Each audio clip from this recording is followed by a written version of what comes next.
বলেছেন নারীকে পর্দা করতে হবে, পর্দার বাইরে চলতে পারবে না, নারীকে পর্দা করতে হবে। নবী বলেছেন অন্য কোনো পরপুরুষের সঙ্গে নারী দেখা করতে পারবে না। আল্লাহ বলেছেন অন্য কোনো পুরুষের সঙ্গে নারী দেখা করতে পারবে না, আপনাকে দেখা করা যাবে না। আপনার খালাতো ভাইয়ের গালে আপনি পান্ডা তুলে দিলেন কি করে? এই বেহায়ামে, আপনার চাচাতো ভাইকে নিয়ে আপনি গল্প করলেন কি করে? আপনার দুলা ভাইকে পাশে বসিয়ে নিয়ে আপনার দুলা ভাইয়ের মুখে মিষ্টি উঠালেন কি করে? আপনি আপনার দুলা ভাইয়ের জন্য পান সাজিয়ে নিয়ে আসলেন কিভাবে? কে আপনাকে অনুমতি দিয়েছে? কে আপনাকে অধিকার দিয়েছে? এই অধিকার তো আপনাকে ইসলাম দেয়নি, এই অধিকার তো আপনাকে আল্লাহ দেয়নি। আল্লাহর গোলাম আপনি, আল্লাহর দাসী আপনি, আল্লাহর বান্দী আপনি।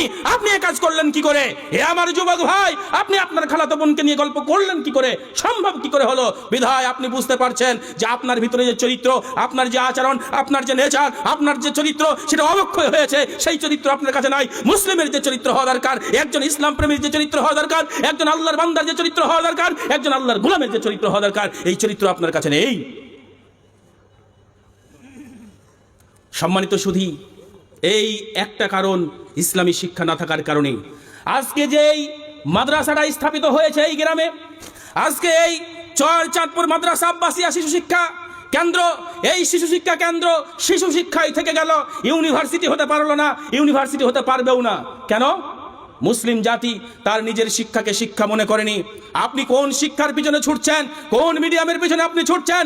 আপনি আজকে মাদ্রাসা শিক্ষাকে যদি মূল্যায়ন না করেন, কোরআনের শিক্ষাকে যদি মূল্যায়ন না করেন, ইসলামী শিক্ষাকে মূল্যায়ন না করেন, সারা পৃথিবীতে আপনি যেমন দাসত্ব করতে শুরু করেছেন পৃথিবীর মানুষের, এই দাসত্ব থেকে আপনি কোনোদিন বার হতে পারবেন না। আপনার প্রত্যেকটা গ্রামের শিশু মাদ্রাসা দরকার, প্রত্যেকটা গ্রামে মাদ্রাসা দরকার, প্রত্যেকটা গ্রামে মাদ্রাসার পক্ষে আপনাকে দাঁড়ানো দরকার। আজকে যদি একটা মাদ্রাসার উপরে দুটো মাদ্রাসা কোথাও হয়, তাহলে আপনার চরিত্রেতে এরকম মনে হয় শুধু মলপেদের খাইয়ে দিয়ে কাজ নয়, এক গ্রামে মাদ্রাসা ও গ্রামে মাদ্রাসা, আর শুধু দাও আর দাও, এছাড়া কোনো কাজ নেই, এরা শুধু পরের দুটো সেই বাড়া।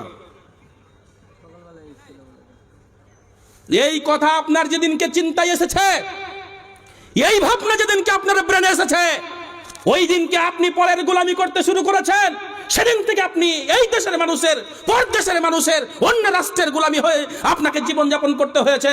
ওই দিনকে আপনি আল্লাহর গোলাম থেকে বার হয়ে গেছেন, ওই দিন থেকে আপনি নবীর উম্মত থেকে বার হয়ে গেছেন। যেদিন আপনি মাদ্রাসাকে নাক ছিটকিয়েছেন, যেদিন একটা মালেমকে নিয়ে, যেদিন কোরআনকে নিয়ে, যেদিন কোরআনের শিক্ষাকে নিয়ে আপনি নাক ছিটকিয়েছেন, যেদিন এই প্রতিষ্ঠানের সহযোগিতা থেকে আপনার দিল উঠে গেছে, যেদিন কোরআনের শিক্ষা থেকে আপনার মন উঠে গেছে, যেদিন আপনি আপনার সন্তানকে এই মাদ্রাসায় ভর্তি না করে ইংলিশ মিডিয়ামে পাঠিয়েছেন, সেদিন আপনি এই জাতি অর্থাৎ মুসলিম জাতি অন্যের গোলামি করতে শুরু করেছে। শোনেন, পৃথিবীর বুকে আজকে মুসলিম যে জাতি, এই জাতি এইরকম ছিল না। গোটা পৃথিবীর বুকে মুসলিম জাতি মাথা উঁচু করেছিল। গোটা পৃথিবীর বুকে মুসলিম জাতি কোরআন পড়ে, কোরআনকে রিসার্চ করে, কোরআনের মাধ্যমে গোটা পৃথিবীর বুকে তারা বহু কিছু তৈরি করেছিল, বহু কিছু আবিষ্কার করেছিল, বহু কিছু বানিয়েছে, বহু কিছু উৎপন্ন করেছে।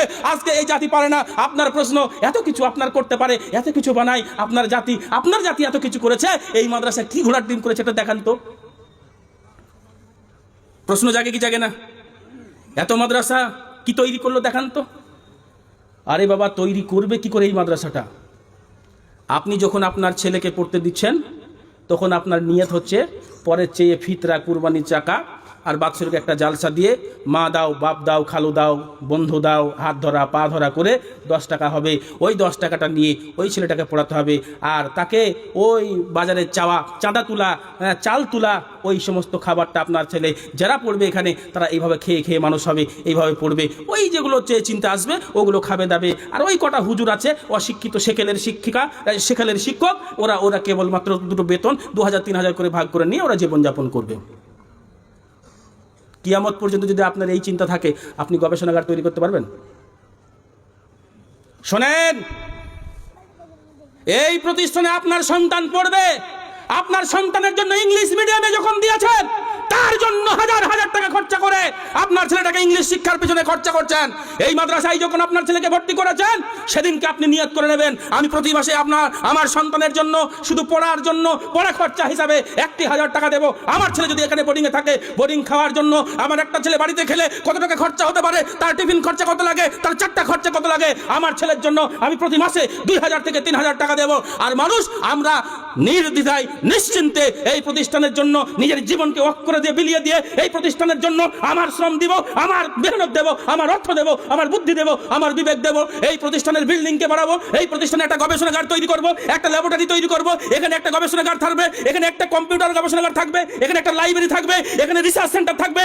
এইরকম ভাবে একটা ডিপার্টমেন্ট ভাগ করে একটা জিনিস তৈরি করেন, লক্ষ লক্ষ টাকা খরচা করে আপনার সন্তানকে কোরআনের শিক্ষা দিয়ে তাকে গবেষক বানান, তাকে সায়েন্টিস্ট বানান। দেখেন পৃথিবীর বুকে আপনার সন্তান যেটা করতে দিতে পারে, আপনার সন্তান যেটা করতে পারে, সারা পৃথিবীর কোনো মায়ের লাল নাই। আমি চ্যালেঞ্জ করে বলতে পারি আপনার হাতে হাত দিয়ে কেউ দাঁড়াতে পারে, কিন্তু আপনি তো সেই শিক্ষার পিছনে আপনার টাকাকে খরচা করতে চান না।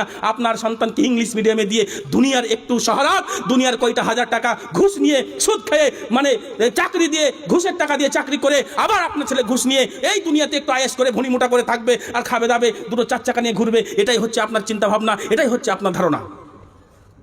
কিন্তু আপনাকে বলছি শোনেন, আপনার সন্তানের জন্য আজকে যে আপনি ইংলিশ মিডিয়ামকে বেছে নিয়েছেন, আপনি ইংলিশ মিডিয়ামের মুখে লাথি মেরে দিয়ে আজকে কোরআনের মিডিয়াম আপনি চালু করে দিয়ে, কোরআনের মিডিয়ামকে চালু করে দিয়ে চর চাঁদপুরের বুকে আপনি একটা কোরআনের গবেষণাগার তৈরি করে দেন। সারা পৃথিবী যেটা আবিষ্কার করতে পারেনি আপনার সন্তান সেটা আবিষ্কার করে দেখাবে। আর আমি চ্যালেঞ্জ করে বলছি, গোটা পৃথিবীর বুকে এমন কোনো গ্রন্থ নাই, এমন কোনো বই নেই যেই বইটার একটা হাফেজ দেখিয়ে দিতে পারে, একটা মুখস্থকারী ব্যক্তি দেখিয়ে দিতে পারে।